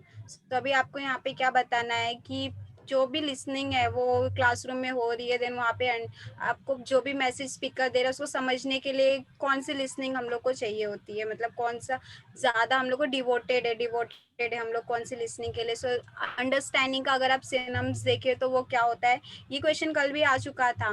So understanding का synonyms क्या है, comprehensive. आप blooms taxonomy भी देखेंगे तो वहाँ पर भी यही दिया हुआ है कि अंडरस्टैंडिंग एंड कम्प्रीहेंसिव दिया है वर्ब एंड नाउन को, अगर आप ऐसे अलग अलग करके देख रहे हैं तो। सो अभी क्लासरूम का लेक्चर चल रहा है, तो क्लासरूम लेक्चर में आप एम्पैथेटिक तो नहीं हो सकते हो, किसी की इमोशनल गाथा तो नहीं सुन सकते आप और इमोशनल हो सकते हो, या क्रिटिकल मतलब आप लाइक किसी चीज़ को जज तो नहीं कर सकते हो। देन एप्रिशिएटिव मतलब कैसा होता है, आप एंजॉय करते हो, जो आपके माइंड को प्लेजर दे उसे एप्रिशिएटिव बोलते हैं। सो क्लासरूम लेक्चर में क्या रहेगा, आपका अंडरस्टैंडिंग रहेगा, जो आप समझ रहे हो, और अंडरस्टैंडिंग आंसर क्या है,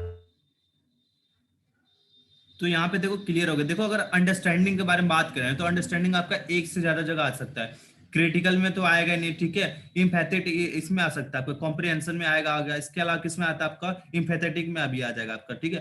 एप्रिसिएटिव में आए ना आए, पर यहाँ पे भी आपका अंडरस्टैंडिंग आ सकता है और यहाँ पे भी आ सकता है। अब दिक्कत ये फंसता है कि बात जो रियल अंडरस्टैंडिंग है ये आपका किस में आएगा। तो आपको समझना है कि अगर क्लासरूम लेक्चर है, क्लासरूम में आपको अंडरस्टैंड करने, क्लासरूम में आपको पढ़ाया जा रहा, अब पढ़ाने के बाद देखो आपसे कभी कभी पूछता है कि कॉम्प्रिहेंसिव जो टेस्ट होते हैं, ठीक है, कॉम्प्रिहेंसिव जो टेस्ट होते हैं इसको कहाँ यूज करते हैं, तो इसको हम टेस्ट में यूज करते हैं। कहाँ पे करते हैं, जो 4 स्टेप होता है टीचिंग के, 4 स्टेप में जो टेस्ट होता है उसमें कॉम्प्रिहेंसिव हम एक तरह से जो टेस्ट होता है उसको यूज करते हैं। यानी जो क्लास लेक्चर में जो पढ़ाया जा रहा, आपको अंडरस्टैंडिंग कितना हुआ, कितना आपने समझा, उसको चेक करने के लिए कौन सा जो लिसनिंग होता है, कौन सा लिसनिंग होता है, कॉम्प्रिहेंसिव लिसनिंग होता है।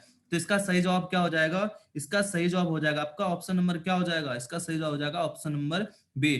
चारों के बारे में थोड़ा सा मैं आपको डिस्कस कर देता हूँ, आपको और थोड़ा सा मजा आने वाला है। तो अगर मैं इसके यहाँ पे बारे में बात करूँ, अप्रिशिएटिव जो आपका लिसनिंग होता है, जो चीजों को एंजॉय करने के लिए करते हो, जैसे गाना सुनते हो, यहाँ पे लिसनिंग शब्द है, क्या लिसनिंग है, या चीजों को सुन रहे हो, जब चीजों को सुनने के बारे में बात हो रही है तो आप एक ऐसा एंजॉयमेंट करोगे जो आपके लिसनिंग से संबंधित हो। यानी कि जो आप सॉन्ग सुनते हो तो क्या हो जाएगा आपका अप्रिशिएटिव लिसनिंग आपका हो गया। इम्पैथेटिक में क्या आता है आपका, इम्पैथेटिक में आपका आता है जो चीज आपके इमोशनल सपोर्ट के लिए। सपोज करो, देखो आप कभी ना किसी दोस्तों से अपनी प्रॉब्लम शेयर करते हो कि मैं यहाँ पे गया था, मेरे साथ ये प्रॉब्लम आई थी, ये हुआ ये हुआ, या फिर ये हो सकता है हॉस्पिटल में हो, अपनी प्रॉब्लम को शेयर कर रहे हो कोई सामने वाले से, सामने वाले का मन नहीं होता आपके बात को सुनने का, सामने वाले का मन नहीं होता आपके बात को सुनने का। पर जब आपने उसकी कहानी लो स्टोरी, चाहे कोई भी बातें बताते हो, लो स्टोरी हो, चाहे अपनी प्रॉब्लम हो, जो भी सुनाते हो, तो सामने वाला ना न चाह के भी आपके बातों को सुनना स्टार्ट कर देता है और कैसे जुड़ जाता है आपके साथ, इमोशनली उसका कनेक्ट हो जाता है। और क्या करता है, जो वर्ड वो बोलना नहीं चाहता है, यानी कि अपने आप को आपके जगह रख के आपके बातों को सुनना स्टार्ट होता है। क्योंकि दो तीन चीज हमारा होता है, इम्पैथिक होता है, एक होता है सिंपैथिक होता है आपका। इम्पैथिक में क्या होता है, उसके साथ उसकी फीलिंग को समझना, उसके लिए नहीं, उसके साथ, उसके लिए है तो सिंपैथिक है, उसके साथ अगर उसकी फीलिंग को समझ रहे हो तो इम्पैथिक है। कोई अपनी प्रॉब्लम को आपको बता रहा है तो आपने क्या किया, अपने आप को उसके जगह प्लेस किया, और प्लेस करने के बाद उसके बातों को सुनते हो तो ये हमारे इम्पैथिक में आ गया। कॉम्प्रिहेंसिव में चीजों को अंडरस्टैंड करने के लिए, क्लासरूम में आपको पढ़ाया जा रहा तो जो चीज आपने अंडरस्टैंड किया आपका कॉम्प्रिहेंसिव में आ जाएगा। क्रिटिकल क्या है कि आपको एक तरह से इवैल्यूएट करने के लिए कि आपका लेवल क्या है, आपका लेवल को चेक करने के लिए जो चीज किया जाता है, ये ज्यादातर जो यूज किया जाता है इसमें क्या जाता है इंटरव्यू वगैरह में। तो जब आप इनका आपका इंटरव्यू लिया जाता है तो आपके लेवल को चेक किया जाता है कि आपका लेवल क्या है। अगला क्वेश्चन मैंने आपको बताया इसी से मिलता जुलता अगला क्वेश्चन है, और मैं चाहूंगा कि हर कोई इसका जवाब दे। और आज का ये लास्ट क्वेश्चन है, इसके बाद 2-3 मैं टेस्ट क्वेश्चन आपसे लूंगा, टेस्ट में लूंगा, ठीक है। आपसे क्वेश्चन पूछूंगा और इसका जवाब मैं नहीं देने वाला हूँ, ठीक है। अगला क्वेश्चन देखते हैं फटाफट, आज का लास्ट क्वेश्चन है। Question number 25.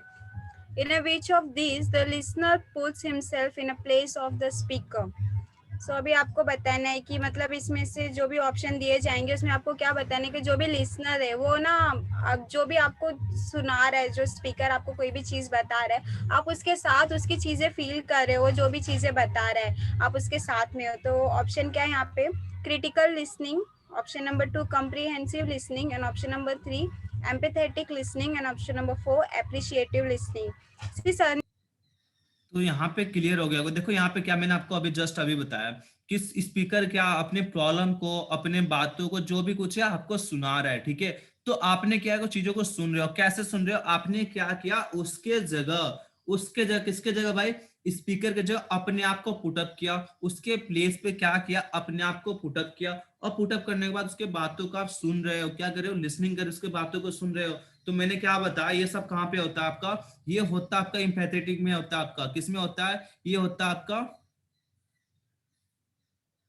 तो यहाँ पे सही जवाब क्या हो जाएगा, ऑप्शन नंबर सी हो जाएगा। देखो मैंने आपको क्या बताया, सपोज करो आप अपनी लव स्टोरी बताते हो, चलो लव स्टोरी के बारे में बात कर लेते हैं, आप अपनी लव स्टोरी बताते हो सामने वाले को, तो बंदा अगर दोस्त है तो चाहता नहीं कि अपनी लव स्टोरी बताए, पर जब अपना एक बार अपना स्टोरी उससे जब उसे अपना स्टोरी सुनाना स्टार्ट करते हो ना, कोई बातें अपने दिल की बातें उसे बताना स्टार्ट करते हो, तो बंदा क्या करता है, अपनी बातें भी आपको बताना स्टार्ट कर देता है, ठीक है। वो जो अपनी फीलिंग अगर सुनाने जो स्पीकर है, अपनी फीलिंग को, अपने इमोशनल को आपको बता रहा है, तो अब ना चाहते हुए उसके बातों को सुनना स्टार्ट करते हैं। क्यों करते हो, कि वैसी स्टोरी कहीं ना कहीं आपके साथ भी हुई है, तो आप उसके क्या करते हो, आप उसके प्लेस पे अपने आप को रखते हो और अपनी इमोशनल अपनी बातें उसको सुनाना स्टार्ट कर देते हो। तो ये चीज कहाँ पे आता है आपका, ये आता है आपका इम्पैथेटिक में आता है आपका, ठीक है। क्रिटिकल में क्या होता है, आपको रिलेट किया जाता है। कॉम्प्रिहेंसिव लिसनिंग में क्या होता है कि आपको अंडरस्टैंड करने के लिए क्लास में। इम्पैथेटिक में क्या होता है कि आप उसके साथ अपने आप को उसके जगह प्लेस करते हो, उसके बातें को सुनते हो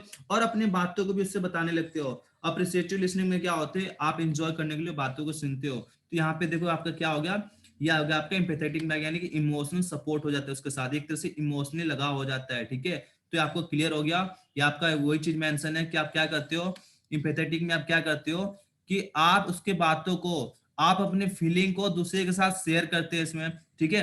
आप क्या करते हो, आप अपने फीलिंग को दूसरे के साथ शेयर करते हो और उसके बातों को समझते हो, और समझने के लिए क्या करते हो, जो लिसनर होता है, ठीक है, लिसनर क्या होता है, लिसनर स्पीकर के जगह अपने आप को पुटअप करता है, उसके जगह अपने आप पोजीशन को पुटअप करता है, और पुटअप करने के बाद उसके बातों को ध्यान से सुनता है, ठीक है, उसके बातों को ध्यान से सुनता है। ये किस में होता है आपका, ये होता है आपका एम्पैथेटिक में होता है। तो मुझे लग नहीं रहा आज के बाद आप गलती करोगे, 4 लिसनिंग है, ठीक है। तो आज की क्लास में 25 क्वेश्चन मैंने शामिल किया था।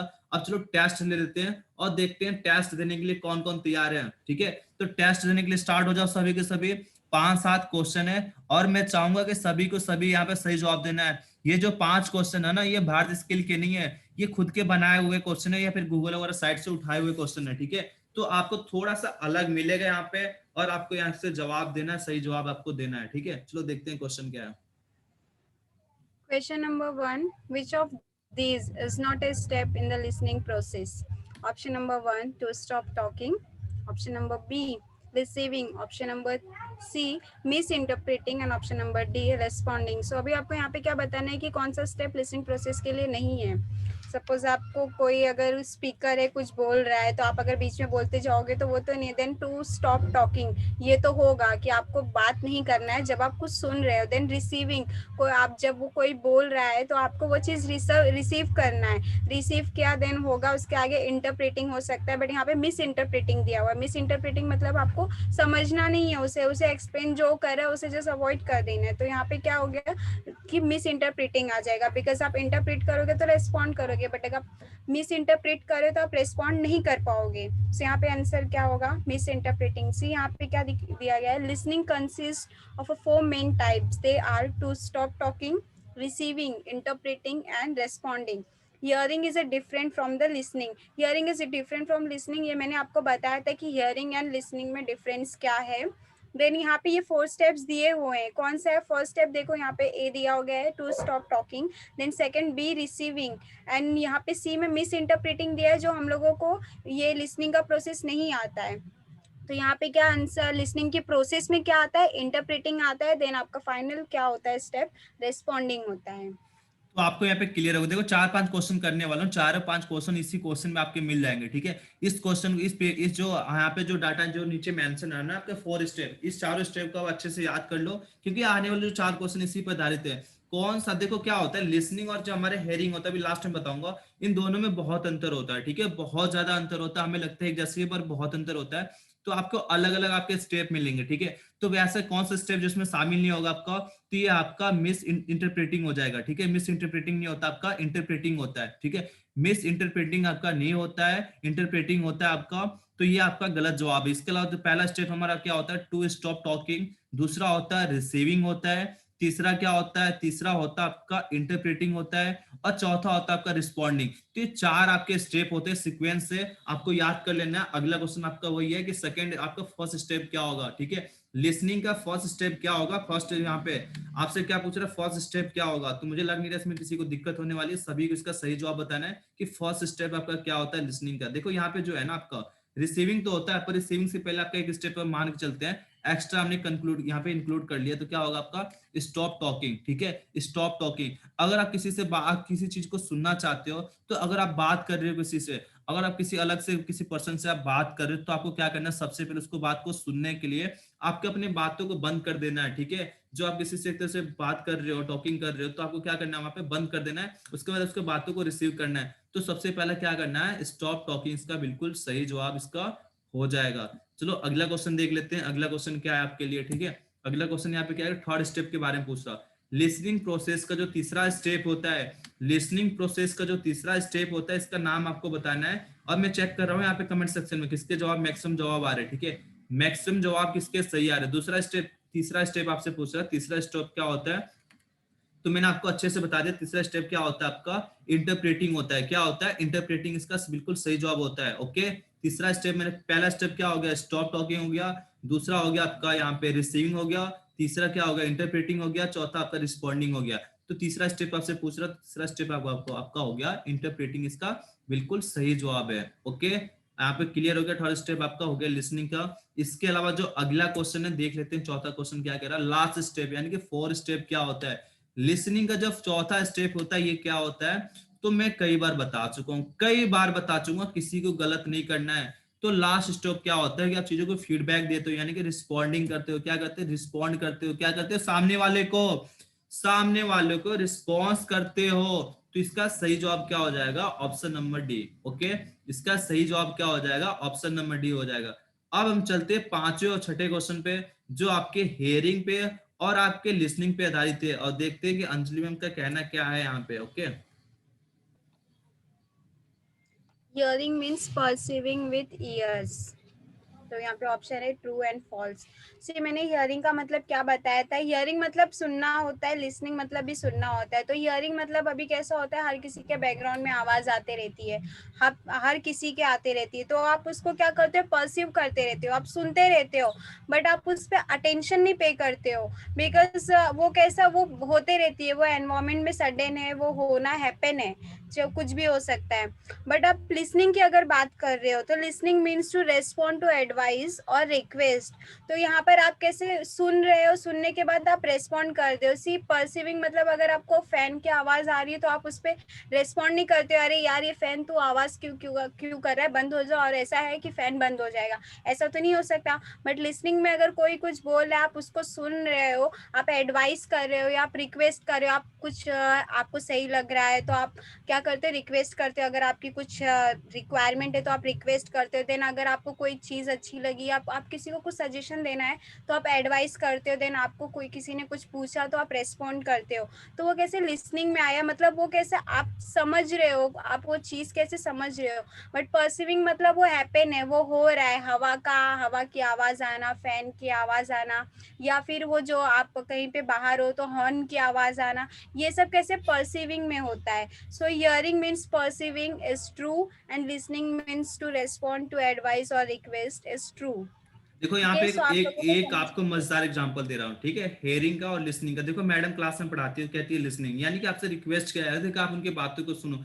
कैसा सुनना है, बिल्कुल एक तरह से फोकस करके, यानी कि अंडरस्टैंड, ठीक है, अंडरस्टैंडिंग के साथ एक तरह से इंटरेस्ट है उसके बातों को सुनना, यानी कॉन्सेंट्रेशन के साथ उसके बातों को सुनना, थी हमारा लिसनिंग हो गया। हियरिंग में क्या है कि बस उसके बातों को सुन नहीं रहे हो, उसके बातों को भी सुन रहे हो, उसके आसपास का जो इन्वायरमेंट है उसको भी सुन रहे हो, यानी कि क्या कर रहे हो आप, परसिविंग कर रहे हो। क्या कर रहे हो, परसिविंग कर रहे हो, यानी जो चीज है सभी को आपके तरह से, आप उसके बातों को ध्यान से नहीं सुन रहे हो। आप वहां पे क्या हो रहा है, मैं आपको पढ़ा रहा हूँ यहाँ पे, तो आप क्या करें, मेरे बातों को फोकस करके सुन रहे हो, तो आपका लिसनिंग हो गया, ठीक है। फोकस करके अंडरस्टैंडिंग करके एक तरह से फोकस करके कॉन्सेंट्रेट करके सुन रहे हो, तो लिसनिंग हो गया। पर हियरिंग क्या है कि आप ना एक तरह से फोकस करके भी नहीं एक तरह से फोकस करके भी सुन सकते हो, या फिर ये भी हो सकता है कि यहाँ पे जो भी आपके इन्वायरमेंट में अलग अलग आपका साउंड आ रहा, तो आपका फोकस वहां पे भी जा रहा है, वहां पे भी जा रहा है, यानी कि मेन फोकस आपका एक जगह नहीं है, आपका यहाँ यहाँ भटक रहा है। अगर मैं आपको एक जस्ट एग्जांपल देके बताऊं, तो यहाँ पे देखो बॉयज तो यहाँ पे बहुत कम मिलेंगे क्लास में, फिर बता देता हूँ कि अगर आपकी गर्लफ्रेंड बोल रही है, ठीक है, अगर आपकी गर्लफ्रेंड बोल रही है और आपका 2-3 दोस्त बोल रहा है, तो बहुत से बच्चे क्या कहते हैं, फोकस कहाँ पे करते हैं, लिसनिंग पे। और लिसनिंग क्या है, लिसनिंग आपकी गर्लफ्रेंड है, लिसनिंग क्या है, गर्लफ्रेंड, इसको अपनी गर्लफ्रेंड की बातों को बिल्कुल ध्यान से सुनते हैं। पर आपके अगर दोस्त बोल रहे हैं ना, तो आप वहां पे लिसनिंग नहीं करते हो, आप वहां पे हेयरिंग शब्द का यूज करते हो, यानी कि सुनते भी हो, नहीं भी सुनते हो, ध्यान भी सुनते हो, ध्यान से नहीं सुनते हो, ठीक है। तो आपको यहाँ से भी याद कर लेना है, अगर ध्यान से सुन रहे हो गर्लफ्रेंड है तो लिसनिंग है, अगर दोस्त है नॉर्मल ऐसे कोई लोग आ जा रहे हैं जो आपसे बातें कर रहे हैं, तो वो क्या आपके हेयरिंग है, ठीक है। तो मुझे लग नहीं रहा किसी को यहाँ पे दिक्कत होने वाली है एग्जाम्पल सुन के, तो आपको वाकई आज मजा आया होगा। तो आज की क्लास में इतना ही रखते हैं, ठीक है। बाकी सॉफ्ट स्किल के मैंने यहाँ पे सॉफ्ट स्किल के आपके 65 के क्वेश्चन के आसपास थे, मैंने आपके 5-7 क्वेश्चन एक्स्ट्रा ऐड किए, और उसके अलावा टेस्ट के लिए भी मैंने 5-7 क्वेश्चन आपके एक्स्ट्रा ऐड किए, यानी कुल मिला जुला के करीब 84-83 क्वेश्चन हमने कवर कर लिया है, ठीक है। हमने वीसीएस में करीब आपके 75 क्वेश्चन, सॉफ्ट स्किल है, सॉफ्ट स्किल में भी करीब मैंने आपको, सॉफ्ट स्किल में भी मैंने आपको, तो यहाँ पे जैसे मैंने आपसे बोला था कि सॉफ्ट स्किल जो हो गया, जो आपकी विशेष क्लास आपकी मजेदार होने वाली, तो मैंने भारत स्किल के करीब 75 क्वेश्चन आपके विशेष के मैंने करा दिया, और करीब आपके 85 के आसपास मैंने सॉफ्ट स्किल और कम्युनिकेशन के मैंने करा दिया। तो मुझे लग नहीं रहा कि भारत स्किल से अगर क्वेश्चन आएगा तो इससे अलग आएगा। अगर इससे अलग भी आता है तो मैंने आपके सारे लिसनिंग के टाइप बता दिया, और लिसनिंग से क्वेश्चन मान के चलो कि 3-4 क्वेश्चन आपके आएंगे, हेयरिंग से और लिसनिंग से आपके 3-4 क्वेश्चन आएंगे, शॉर्ट एनालिसिस का तो कंफर्म है आपके आएगा। इंटरव्यू का मैंने बता दिया, आपका अनस्ट्रक्चर्ड हो गया, स्ट्रक्चर्ड हो गया, आपका दोनों में से तो एक तो कंफर्म है, ओके। बाकी आपसे मोटिवेशन के टाइप पूछ लेगा, मोटिवेशन कितने टाइप के होते हैं, और मोटिवेशन के क्या डेफिनेशन पूछ देगा, टाइम मैनेजमेंट के बारे में पूछ देगा, फॉर्मल एक तरह से ड्रेस क्या होता है, नॉन फॉर्मल क्या होता है, फॉर्मल कम्युनिकेशन क्या होता है, नॉन फॉर्मल कम्युनिकेशन क्या होता है, मास कम्युनिकेशन क्या होता है, इंटरपर्सनल कम्युनिकेशन क्या होता है। आपके लीडरशिप से पूछ सकता है आपका कि ऑटोक्रेटिक लीडरशिप, डेमोक्रेटिक हो गया, आपका पैटर्नलिस्टिक हो गया, ट्रांसैक्शनल हो गया, ट्रांसफॉर्मेशनल हो गया। यानी क्वेश्चन आपसे कैसे पूछे जा सकते हैं, सारे स्टेप में आपसे करा चुका हूं, ठीक है, सारे क्वेश्चन करा चुका हूं मैं। अगर रीजनिंग से भी क्वेश्चन आता है तो रीजनिंग के मैंने जो आपका ब्लड रिलेशन था उसके मैंने बहुत ही मजेदार ट्रिक बताया था। अगर आपकी रिक्वायरमेंट हुई तो कोई दिक्कत नहीं है, मैं आपका एक दिन क्लास आपका उसके लिए रीजनिंग के लिए ले लूंगा, और रीजनिंग के क्वेश्चन आपके अगर आएंगे तो बहुत ही सिंपल आएंगे, ठीक है। रीजनिंग के अगर क्वेश्चन आते भी हैं तो बहुत ही सिंपल आएंगे। तो सारे क्वेश्चन मैं करा चुका हूं, तो आज के लिए इतना रखते हैं। कोई भी आपकी क्वेरी हो, कोई भी बात हो, तो आप कमेंट सेक्शन कर सकते हो, या फिर मुझे पर्सनल नंबर मैसेज कर सकते हो, चाहे अंजलि नंबर, अंजलि मैम के मैसेज कर सकते हो, वहां पे आपको हर चीज को गाइड किया जाएगा, सपोर्ट किया जाएगा, ठीक है। तो आज के लिए इतना रखते हैं। जय हिंद, जय भारत।